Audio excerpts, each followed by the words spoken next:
Thank you so much, and welcome everyone. Thanks for joining us today. Both myself and Eloisa are located in Ottawa on the traditional Anishinaabe Algonquin people's territory, and we acknowledge and thank their involvement and welcome you from the nation's capital. I'll give you a little bit of background as we jump into our training session here. So you'll learn a little bit about us. What is earshot Distro? How to use earshot Distro, what are some of the best practices in the sector, and getting more out of your contacts with the stations. So as I mentioned, my name is Barry Rooke. I'm the Executive Director of the National Campus and Community Radio Association. I've been at the head of the association here for the last 6.5 years or so. The earshot Distro platform was a project that I was very surprised when I took on the role here that there wasn't a music distribution platform that was set up to service community and campus radio stations across the country. So alongside my other staff member, Luke Smith, who's our Director of Learning and Development, we set forth about 4 years ago to build a platform. And it wrapped up our main development processes, and we started launching pretty much a year ago to the day. And we'll get into a little bit of what that is and where everything is. And then Eloisa here joined us as our marketing and outreach coordinator and has migrated to more management and oversight and some development as well with earshot Distro as a whole. So I'm really happy to have her on board with this process. So if you do have questions, feel free to leave them in the chat. I won't be able to see them while I'm presenting. Eloisa will, if there's a quick response, she'll unmute and ask for confirmation. If not, we'll work our way through this whole session and we'll see if we can kind of get to the end with plenty of time to answer your questions. So how it will work is you'll see a bit of information off the top about what we are, the sector, and so on. We'll go into how to use the system and some of the functionalities. We'll give you best practices again on connecting with radio stations all across the country, and we can go forward from there. So this hasn't been updated since the summer. We're actually up to 117 radio stations across the country. They are all completely nonprofit individual stations. They're not Bell or Chorus or Rogers. They're not, if they're affiliated with a college or a university, they have an independent board and they're all separate. So it's different than college radio stations in the States. We also have a handful of Indigenous stations that have joined us, and we're really happy to have them from various territories across the province and across the country. So typically each station has a few staff and mostly volunteers that oversee content. There's only about 10 music directors in our network. That is a paid full-time staff position that oversees content coming in. So out of 117 stations, that's less than 10%. It's quite interesting that there's such a sway when it comes to that. It's also quite common that independent hosts are the ones that get to select what they like to play. It's more common on campus stations, but it's definitely very prevalent on community radio stations as well. Those community stations are often in small, remote, rural locations that are servicing areas that it's just not viable for commercial stations to make a profit in, but they want they want local news and information. So those are overseen in that sort of angle. But there are still obviously the person who's got that blues and jazz show. They're the expert on it, and there's almost always one blues and jazz show on every single station. So it's quite an interesting way to find your way into people that are looking for content that is not top 40 mainstream. So there's a list of a handful of our stations. There are approximately 75 of our 117 members that are actively have access to our earshot Distro platform. They're all independent. They obviously don't need to use the system if they don't want to, but our recent studies have been showing that number is growing and growing. So there's a list of a couple of the stations there. Anything listed on blue on that map are NCRA radio stations. There are also independent stations that are not part of an association, and there's 2 French associations, one in Quebec that has 35 members, and French language outside of Quebec, which has 27 different members as well. So quite a breadth of different stations in all different locations. The other thing, of course, that this process ties into is copyright and tariff. I would love to come to that session next week around some of the sampling. That sounds extremely interesting. But as you may or may not know, there's sort of a triangle between how money flows. So radio stations are required to pay for content that goes on the air. They have to be given the song to go on the air, and that's either through a service or directly given. The technical term is not called broadcast rights, but we use that as a simplified term. Think of it as if you were decided to set up a screen and show a movie in a park on a theater. You have to have the rights outside of public listening, right? So that's what comes into play. So stations get music from a variety of sources. We'll go over one of those. They then pay a percentage of their total expenses every year to SOCAN. And SOCAN, as probably most of you know, is the copyright holder when it comes to broadcast licensing. And so in Canada and connected to the rest of the world. So if you're not a member of theirs already and doing that, you should do so because you can get paid. And then SOCAN pays the artist. And then our upload system does have some fees. We'll come to that. We try to keep them at as minimal as possible in order to maintain the structure in the system, but it's actually a lot cheaper than it would be if you didn't have our system and you're doing it sort of the old way. So there are some competitors that we look at. I'll outline the cost, what charts are and how that plays into factor, and then where we're at and what's sort of coming. So alternatives to the service that we offer is earshot Distro. You can mail in your CDs. That's been something that stations have been accepting.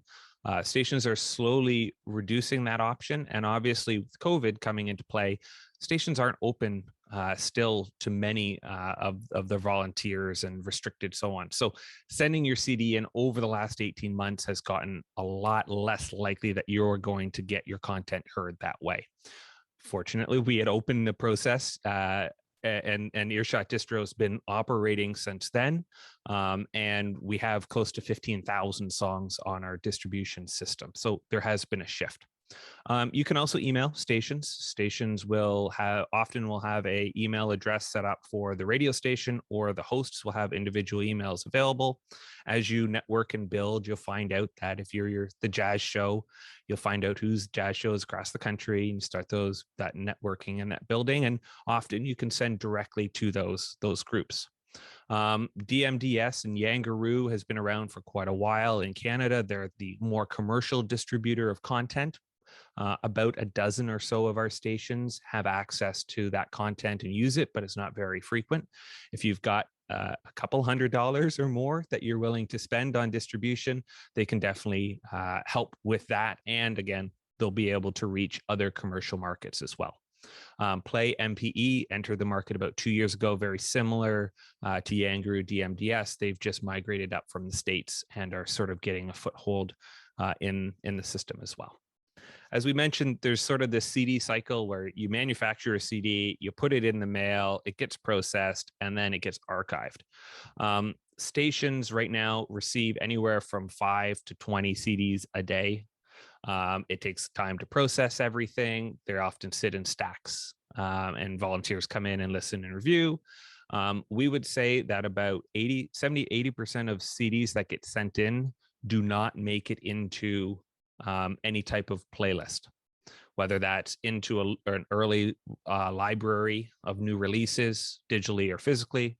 And then for those that make it into that new release library, about half of those, so only about 10% in total, make it to the end of the lifespan and get archived into a large library. if it's a physical side of things. Some of these stations have 30, 40, 50,000 CDs. It's very difficult to find content. And of course, their focus is going to be on Canadian content and local, and often sometimes specialty archives, which is great. So just note that that's the challenge with the CD process. Of course, expensive as well. We do charge for our service. It's $50 an album, so that's 8 to 20 songs, or $7 a song before discount. Why we charge is we have to have enough capacity and structure to be able to run our system. So it takes updating and maintenance and server costs and all that kind of stuff. We try to make it as accessible as possible for artists and labels. And how we came to these sort of points was, we know if you're deciding to send out a CD to a radio station, that you're talking about $5 or so per CD, right? You got to burn it or have it professionally manufactured, all those other types of things. So to have $50 to go into our database for everyone seems like a lot better of a deal. Plus, this offers singles and so on. There are 2 discounts that you can get on top. One is a referral code. Andrea has those codes and has sent them out before to you. When you sign up, you put a referral code in. You're going to get 25% off your first 10 uploads. And an upload is a one-time payment. So your first 10 payments that you make. So if you decide you want to upload 10 albums, you're going to get 25% off of those costs there. There's also a coupon, which I believe MMF has coupons for you as well to give you an additional 25% off until February, I believe it was, for uploading as well. So that's just an extra little bonus for that. And if you happen to come across other coupons, sometimes there's giveaways and so on like that. So just note that the referral code is when you sign in. The coupon code is when you go to pay for the individual process. I did mention charts and Factor. So earshot Charts is a separate organization, a separate wing of the NCRA. About 20 stations submit their weekly charts to a national database. That database creates our national top 50. And it's, like your Billboard charts, but for campus community radio in Canada, which is great. If you are able to get your song on 2 or 3 stations, is usually about the minimum. And if you get some high rotation in them, or if you're around 5 or 6 stations and you're getting medium rotation, you'll find yourself that you'll probably get onto some of those charts. There's a huge benefit of being on the chart, and that is you can go back to Factor and say, hey, look, I've charted. I'm one step closer to qualifying for your next tier in Factor. So this is often one of the ways which you can go from, oh, I got $5,000 to help do a CD, up to I got $75,000 to do music videos and all that promotion. So something somewhat important, and again, not overly difficult, but it is something that only some stations do charts, others don't. So you have to go to earshot-online.com to figure that out. We hope down the road that we're going to change the system so that the charts are automatic, submission to SOCAN becomes automatic, and so on. Right now, SOCAN just reaches out to stations and they get 2 weeks of their 52 weeks of playlist, and that's what they pay out of. We're hoping to make those changes so that anytime a song is played on campus or community radio, it's automatically going to get you paid for that play. A little bit fairer. Here's an example of earshot-online and some of our charts there. And you'll note that it's predominantly Canadian. There's about 3/4 are Canadian within that process. And there's a list of the reporters that are there as well. So feel free to check those. And if you haven't, it goes back a long time and you might be able to find yourself on there. Finally, where we're at. So we mentioned about the French language stations. We just got translation released in this latest update that came out last month. So this will be rolling out to French language radio stations for use. So if you happen to be working within that language parameter, it can be a lot easier for you to use it and a lot more opportunity to have it found. We hope to expand to the US at the end of this year. We're waiting for a Creative Exports Canada grant We have partner stations, or partner associations and stations down in the States that want this system. And hopefully the point would be is you upload here, not only do you get access to our 75 stations here, but also the 450, 500 stations down in the States automatically for no additional costs and all in that database, which is great. We do offer an option for podcasts as well in the system, and I'll show you how to use that. Eloisa? Yes, someone had asked if you know how many active users there are on the system, because you said how many stations. I don't have the number on me. I don't know if you do, how many users have it, but Sure. Yeah. So there are 75 radio stations that have accounts. We believe around 50 of them are using it on a weekly or semi-weekly basis.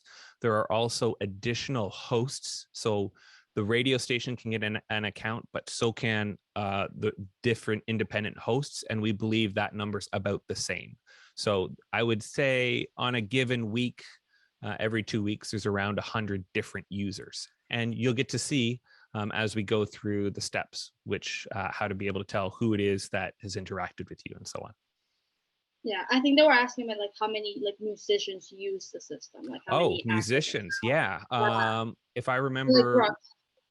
we're around 1,700 independent artists, 500 record labels, and a couple of distro groups as well. So it's over the 2,000 mark for content being uploaded into the system.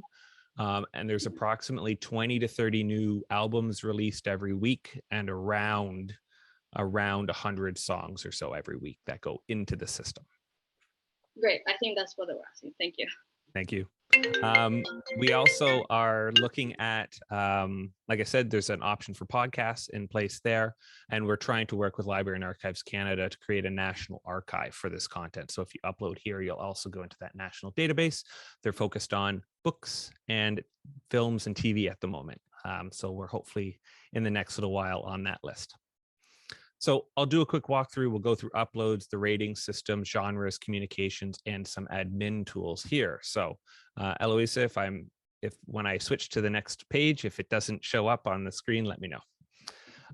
So earshot-distro.ca is the website to go. This will tell you all about the station, including who's using it, what are the costs. We have a full service option. We have, you can talk about a referral program that we talked about, and hosts, and our Maple grant, which is what you're part of here if you've got the referral code. A list of the radio stations, one called Earshot Daily, which is a daily radio show that goes out on about a dozen stations across the country with content only from earshot Distro. There's some training and support, which if you get into any trouble, this is going to help you a lot. We have this training session, essentially the same training session that we have here, although again, being recorded for you, which is great. We have a very similar version, public, available for you to see, plus support, handbook, and so on, any contact information, and so on. You would click sign up. And when you sign up, make sure you use that referral code. You'll get an email, you authenticate, and away you go. I'm going to log into the system right now here. Simply put, when you log in, you'll land on a dashboard. Your dashboard will give you information on all of the artists. This account here is an artist label account. So we have multiple artists. If you sign up as an independent artist, you only get access to one artist. So just keep that in mind. It's not overly important, and we can flip you back and forth, but just for simplicity's sake, if you're an independent artist, I suggest you sign up under the independent artist group. The dashboard shows all of your artists. It will show interactions that have happened, the total number of songs. You can view their song list, and then you also have the opportunity to view their profile. Across the top, you've got options for songs, artist releases, messaging and outreach, help, and then some industry information. And of course, you can then change your language, English and French. The starting point is this upload song button, or you can go to releases and sort of piecemeal it together as opposed to using our wizard. Before we get into that, I'll show you our interactions. So you see this one that says recent interactions. If I click the button with the number, it will tell you a little bit about what these interactions mean. So a listen means someone at the station saw the song, hit listen, and then said, most likely they probably passed on it if they didn't download it. If they downloaded it, then there's a good chance that they're going to have put it into their show. If they said supports, that's the way that we can guarantee that that group is saying, yes, I like your song, we're going to be supporting it. We don't have those connections between download and playing it on the air and then tied back to a report yet. That's our hope in the next couple of years as we develop more technology solutions using like a Shazam style system for automation, that then you'll be able to actually get like, here's the time that that station played your song, and click, and you can go to the archives and you can even listen down the road. But right now you've got listen, the release, download, and the supports. So pretty simply put, you can see here how that structure works out. The station, if they're listed, in this case, it says NCRA. You'll find various stations all over with their different station identifier, and you can go back and match the station with our list on our website as well.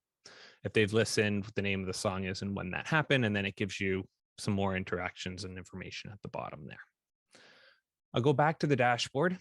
We'll upload a song. You can create an artist, or you can select an artist by drop-down menu. If I click create artist, it's asking me for their name. If they have an alias, you can put your bio in, upload a photo, the town or the city that they're based out of, and the province. If you have multiple people that are across multiple provinces, use Canada-wide, but you can't put in city or town. This does not restrict where your content is going. This helps for discoverability, because we have a radio station, for example, in Ottawa that will only play content that's from Ottawa. So that's why this is important to aim for where you're at. I'm not going to, sorry, go ahead. Yeah, someone had a quick question that said, can two accounts access one artist? If someone is signed to a label, should they be on the label's account? So like, does that make sense? Yeah, absolutely. I believe they can. Yeah. So if you click on the music industry, there is an organizational settings button. We'll just jump to that right now. And then you have the ability to invite other people to have access to the account. That way, if you have multiple people within your organization that are hosting and running and doing different things, maybe you've got 2 or 3 people, or you're a label and you want to give access to the artists for them to do their uploads themselves. The label doesn't have to do it. They have the ability to do this, and you can control it. Great. Let me go back to the dashboard here, upload songs. I'm going to just select Adam Nix as a song here. When I move to step 2 is about a release. You can either pick a release that's already happened, or you can create a new one. Note that if you pick a release that has been paid for, you can't add new songs to it. It locks that release. So we'll just give that a notice, and there's a maximum of 20 or 25 songs, 20 songs per release. That way you can't just pile your entire back catalog onto it. If I click create release, it's going to take me to a page where I can put information in. Think of the release as the CD. It doesn't have to necessarily, it can be a single, it can be a compilation, it can be whatever it is. That's where you're going to check the style, and then it's going to bill you based on what you're putting out. So if you put an album, but you select single, it's going to, and you put 10 songs in it, it's going to charge you 10 times 7 as opposed to the $50 if you were to do it that way. So just be aware of that. And just think of it this way, whatever content that goes through the payment process has to be attached to a release. So a release is the base of the pizza. The songs on top are the toppings. So you can create a title. You can reselect the artist if you need to. The album cover is uploaded, release title, and then you pick a genre. So let's say we're putting out an electronic song, and I know it's a house song, and I know it is acid house. The genres are tiered. So the first genre is going to match the large structure and system that's put into place for the CRTC catalog. So it becomes very easy for stations and hosts to be able to put their content into place. And then as you get further down in the subgenres, that's for that discoverability. So we recommend you go all the way to the bottom. But if I do a search for house, I will find acid house. But if I do a search for house and I don't have any of the subgenres selected, I won't find that even if it's listed as electronica. Same information applies here to city and region. If it was recorded in one place versus another, or how you would like to identify as being there. The system release date is the date in which it becomes available on earshot Distro. You can pre-schedule this. So if you want to put something out in a month, you can pre-schedule it, hit pay, wait that month, and it'll come out. If you want to, there's a public release date that you can acknowledge as well. That's usually great for if you're putting out back catalog and so on for the artist and the host, for the host to know what's what. Put in things like lyricist or composer. If you have a distributor, if you have a publisher and or a label, you put it in. We've got licenses, which are great. So if you want to, you can allow radio stations to use it as an advert in the background.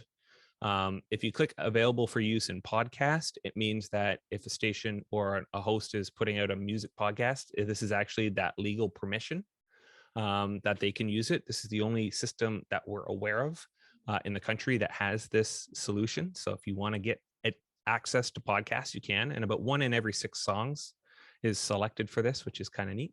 And then if you want to coordinate around having things like compilation or something like that, and these are stackable. We also have discoverability.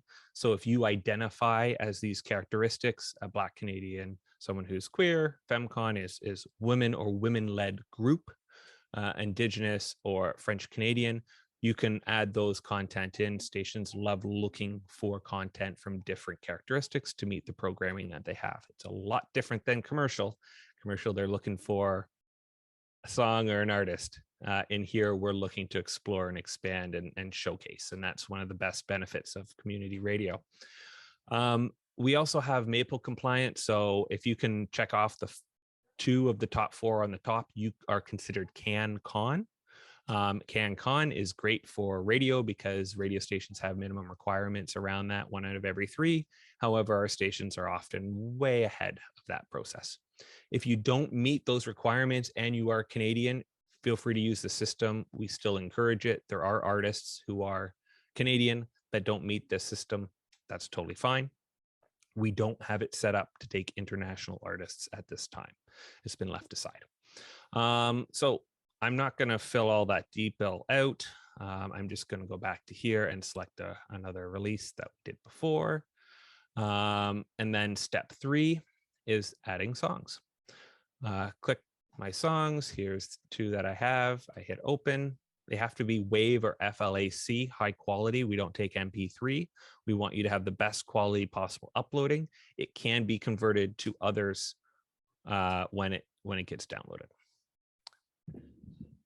When you come to this, it asks for each individual song for you to make sure that the song title is correct. So title 1, and then this is title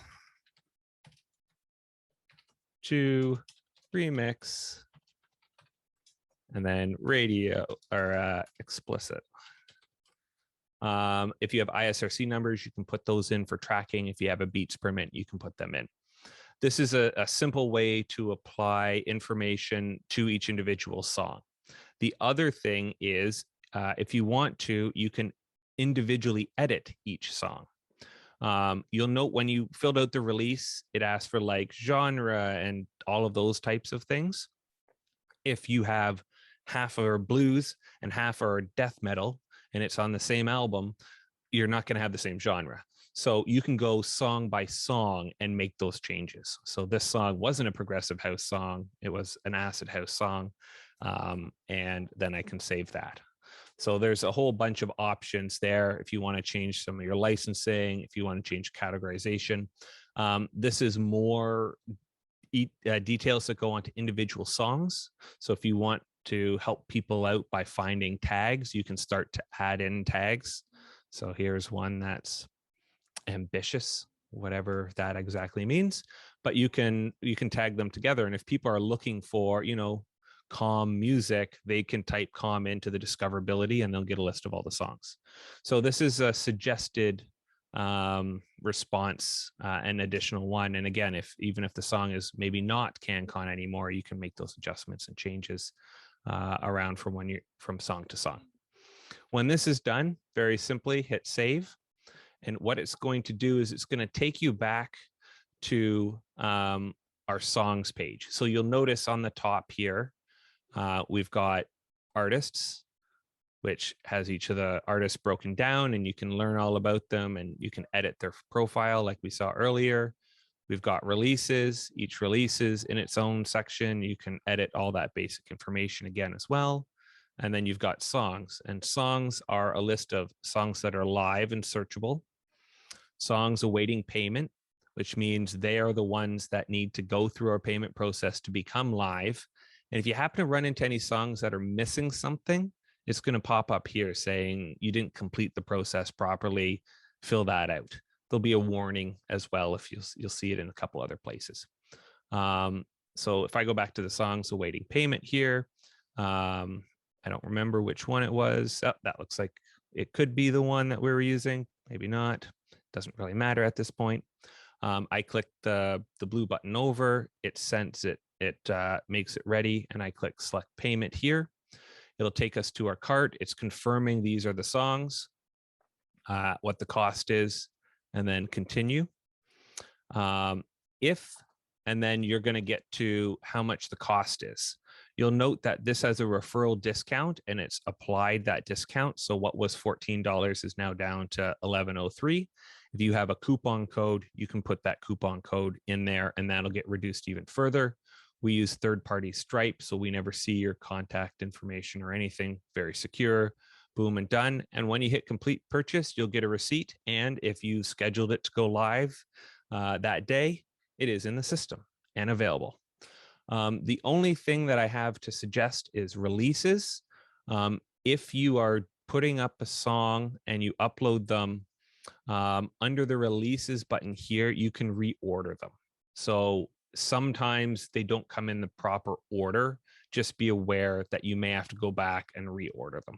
If it's an EP or singles, it's not really that important. If it's an album and you want it to be in that right order, just come here and check that and make sure it's in the right order before you go ahead. And if it's not, you can just drag and drop the songs and away you go. So that is the basic upload functionality. I don't really have much else to say about the distribution system here. We'll get into discussion in a few minutes about it, but what I would like to do is come back to our presentation here and give you a little bit more best practices of what to use as we finish this off before we open up ideas and questions for anybody. So first thing is, when you're sending out content, we highly recommend that you go to the song list, the URL where your song is, copy that URL and drop it in an email. So Too Late to the Party emailed me, said, hey, here's our new song. It's available right here. Perfect. If I'm a music artist, a host or a radio station looking for this, I can then click that link. I'm logged in. 2 clicks later, I've downloaded the song or listened to it. Super easy and simple. So really good practice for that. If you are emailing people to get them to communicate and so on, please send links to download, not to buy. Stations, if you get sent to Bandcamp or whatnot, technically even available for download for free, they don't have those broadcast rights to be able to do it. So we're asking for other things. So if you're using distro, that's perfect. If you decide to send links outside of our distribution system, just make sure they're as direct as possible. Google Drive, Dropbox, those types of things, very helpful. Include a basic one sheet, what it sounds like. Doesn't have to be in the subject line. Pronunciation for artists or songs, if there's any challenges there.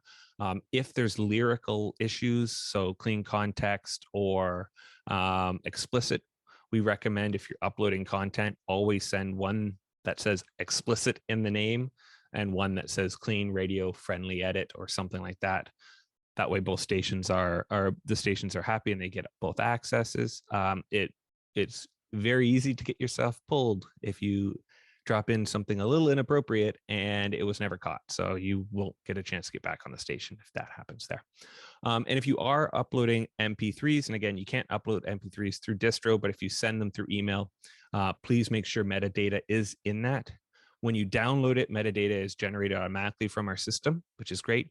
But again, if you end up sending content to a radio station and all it says is track 1, track 2, track 3, once they've downloaded it, they're going to lose and forget who it was, and you're going to have a missed opportunity there. If you had noticed on our email up here, there's one called messaging and outreach. The messaging and outreach option allows the users of the system to send you a request. So here's an interview request that was sent out, and I can reply back and forth.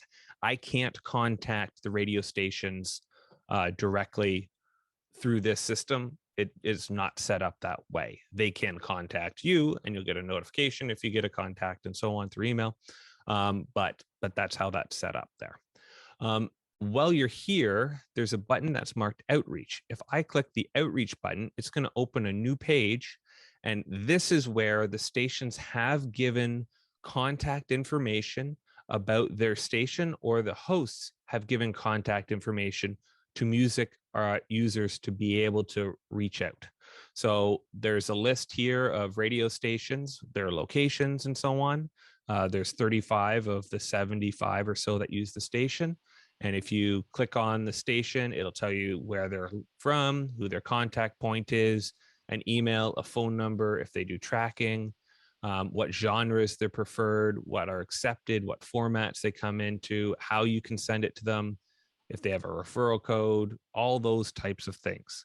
And it's very helpful here because if I'm looking for just rock, I can type in rock and my 35 goes down to however many is here, 17. So now I know these 17 stations are looking for rock. I can reach out to CJSW in Calgary, contact the music director through their submissions and say, hey, we've got a song, it's on earshot Distro or others. So that's the outreach portion. We highly recommend you look into that once you've done your set of uploads. It's another way to get more awareness. Andrea? Can I ask a quick clarification? Someone asked if we could clarify. So when you went through contacting a station with a one sheet and a downloadable link, was that best practices for like finding people via regular email and not through this outreach tool? I would still include all of those things in this tool, steps. Right? Okay. The radio stations and the hosts want to know about you, right? It's not just there's a song that came in. It's we want to hear the story behind you, all of those other important things that will help you get onto the air. So this is helpful. It's designed to work in parallel with earshot Distro, but we know that some of these stations don't use Distro. We know some of them exclusively used it. We're just trying to give you some best practices to be able to follow. So that's the contact list. It's available for anybody that has an account, and you can just sort of go through there. And then finally, just some of the things that the stations are looking for. When you reach out to contact a station, stations are always interested in doing interviews, so feel free to offer that. If we get back to touring, hopefully soon, and you're going to visit some locations, it's great to reach out to a community radio station and say, hey, I'm playing tonight. Can I come in this afternoon? And somebody will reach out and go, absolutely, come on in. We'll set you up with that. Once we get back to hopefully all of that happening again. If you're interested in hosting a show, or you do host a show, you can get access to the system here.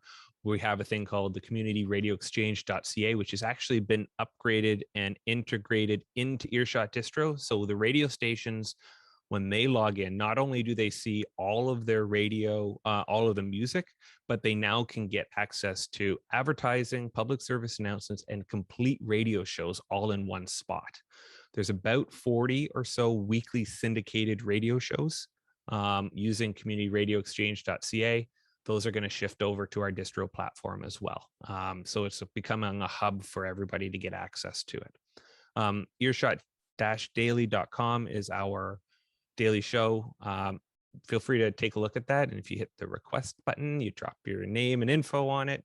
AJ, who coordinates that project, will make sure you get on featured on one of those shows as well. So a nice little guaranteed way to get into 10 or 12 stations.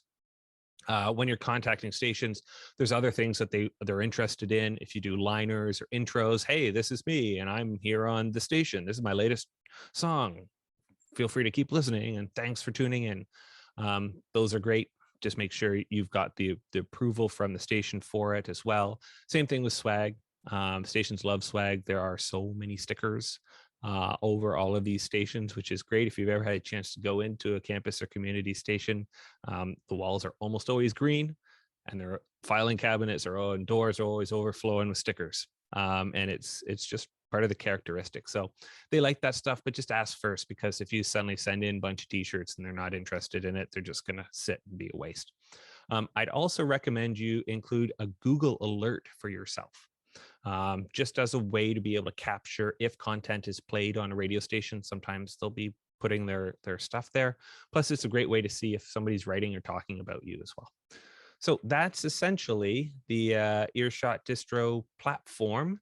If you have any questions, we're happy to answer. Eloisa's available. She looks after the support at earshot-distro.ca. EDDS at NCRA also reaches that account there. So if you have questions and so on after the presentation here, you're welcome to reach out and contact us. But that's sort of what we're at here. So I will stop the sharing process and we can always come back in and take a look as well at if we wanted to take a very quick peek at the musician side of things, but I feel like there may be some questions worth answering first. So. Thank you so much, Barry. There was a question just about genres. Somebody was wondering how many member stations are genre specific to reggae and hip hop out of the bunch. I don't know if you know that offhand. Yeah, we have one station that considers themselves what they call urban alternative. It's CHRY or Vibe 105 out of York University. They're probably one of our biggest stations, and they have, for the small broadcast range, they punch way out of their weight class. Really, really great organization. And they're not just radio, they're charitable. So they do a lot of things more so for the community as well. Most stations will have a hip hop or a reggae show. And typically it's funny, those reggae shows are usually very, very popular. So you kind of have to go through station by station. We don't have a list of all the station's content and playlists and so on. Something that we're working on, trying to find a way to be able to do it, but obviously it's challenging without technical solutions to be able to kind of do it. But yeah, definitely a lot. I've judged our awards night for those shows, and they, again, a lot of those shows are way better than you'll find on any commercial radio station, because the hosts are so integrated into the industry and the scene, and they do such a good job. It's really unique. How's the climate for holiday music or seasonal music? That's a great question, especially at this time of year. Now is the time for uploads. We put a call out about a week and a bit ago. We did have a handful of people, request songs around Halloween. And Eloisa went in and dug into the database and used the spooky tags and all of that kind of stuff. And that went pretty well, right? Yeah, it did. And I'm also going to be making out a post soon for holiday songs. If anyone has any in the back catalog that they want to submit, now's the time, because radio stations are probably looking for that. So that's something I'm going to be working on that too. Yeah, so stations will be starting to create those programming. A lot of the time over the holiday season, there is a break. And what will end up happening is there's sort of 2 weeks where the stations are closed. Usually that first week they'll do holiday shows, and then the following week they'll do the best of the previous year, and then they get back into the swing in the new year's. So yeah, if you've got something, feel free to put that up. We recommend, if you have the ability, to put up your back catalog, even if it's not new. And again, as much description as possible is going to help. I know some shows that run on themes, and their themes rotate. So one day it could be about rain, and they'll do 2 hours with every single song has either rain in the title or as a theme. There's a way to be able to find that. So is a good process to the more content that's available and in the system, even if it's 5, 10, 20 years old, there's a possibility that can be found because it's used as in that I think sense. I thought your mic was a little loose, but I think it's good now. Okay. So it's kind of like a library where you upload content and then everybody has a chance to browse through the stacks and pick out what they're looking for. Exactly. Someone was asking, they manage multiple artists. The record label format would be better for them. Yeah, and then what is the price difference, if any? So there is no price difference. The price points are always set on what it is that you're uploading. So if it's an album, again, anytime you do an album, or if you happen to have songs that are more than 8, even if it's a whole bunch of singles, fine, put them all together and call it an album. It'll save a little bit of money for you in the end, but there's no difference between a record label and an independent artist at this point. Someone was asking, is a permanent resident Canadian, or is that considered like an international? We'll give the answer is up to you to decide. If you identify as being in a Canadian city or province or whatnot, feel free to use the system. If you're going to say that you are, and in the bio, go ahead and say, I originally from here, relocated to Canada, that type of thing. That's perfect, right? In our mind, yes, you may not qualify for Canadian content, but you are someone here in Canada, and you may have a great chance to find more content, especially if you're releasing something that's pretty unique. There's not a lot of Celtic music on here. There's not a lot of polka music on here. But there are shows that are looking for that, and that's one of the reasons why we enjoy you to upload those back catalogs.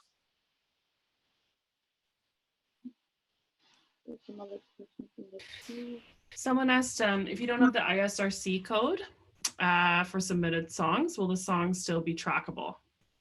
So we don't actually use the ISRC code as trackable at this time. We've put it into place so that we have the ability down the road. Our early testing for our system for like automatic identification was using a larger database, and we had some good success, but we're still a year or two away from that. And the ISRC code is just going to help with that process. So it's not required. Same thing with beats per minute, not required, but definitely helps when it will come down the road or for following. But wouldn't it, sorry, I have a follow-up question to that. Wouldn't it be key though for the SOCAN broadcast tariffs for them to be able to track it to your SOCAN account? So good question. The CRTC requires radio stations to have a specific set of information on a log.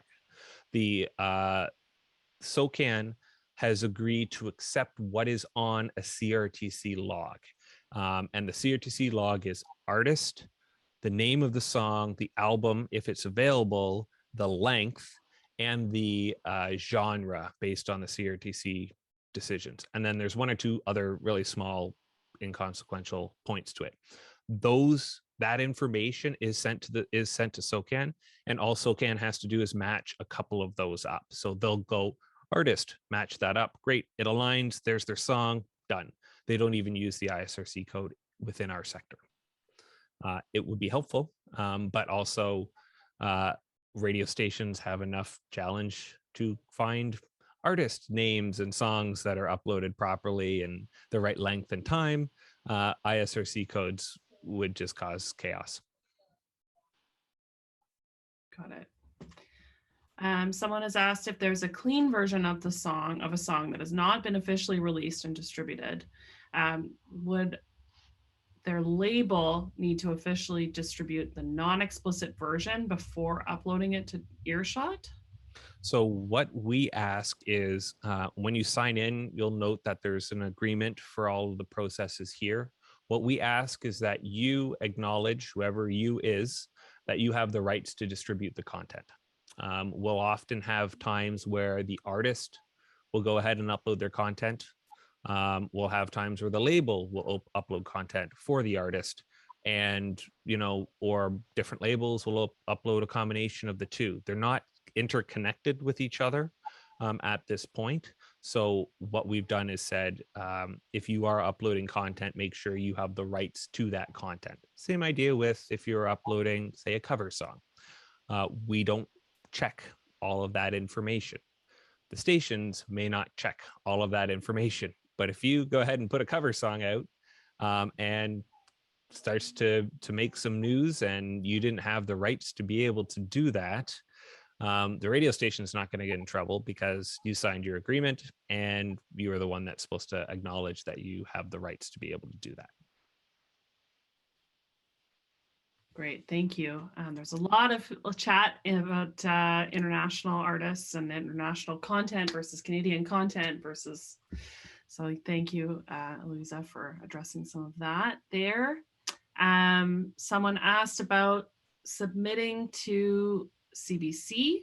And then thank you, Patrick. He said that CBC has their own online portal for submitting music, which I did not know. So we're going to find that link and we're going to send it along also in the post, because that's a good one to have. So that actually leads really quickly into the research study that we've been working on over the last 6 months or so. One of the things that's going to be released in the next month or so on earshot Distro is a best practices. So you heard a bunch of them coming from us. What we've tried to do is we've tried to put together the entire sector into one sort of space. So if you're new to distribution, here are all the best practices. And instead of being like, send a one sheet with information, it's send a one sheet with A, B, C, D, E, and F. If you're sending content, it should be in this level with this formatting, with this type of, so we've put all that together. We're just finalizing the last details and are ready to put that out. So Eloise has been working hard on that, but the idea is it's one location for everyone. The link on there will link directly to DMDS, Yangaroo, CBC, commercial broadcasters. The hope is to have it all available at one spot. Interestingly enough, CBC does have access to earshot Distro. They do use the system. The head of CBC Music on this process was involved in the development of the system. So we have a sort of working group in the background. So if you want, they do have an account on here as well with us, and they've been involved and know all of it. And we've talked about how are ways we can help to shift content going through. But of course, those are all the challenges that come with copyright tariffs and rights and all that kind of stuff as well. Awesome, thank you. There was a good question as well about some stations taking singles and some don't. So is that kind of like the genre and the show versus the genre of the station thing, where you just kind of have to check out the website of the individual radio stations?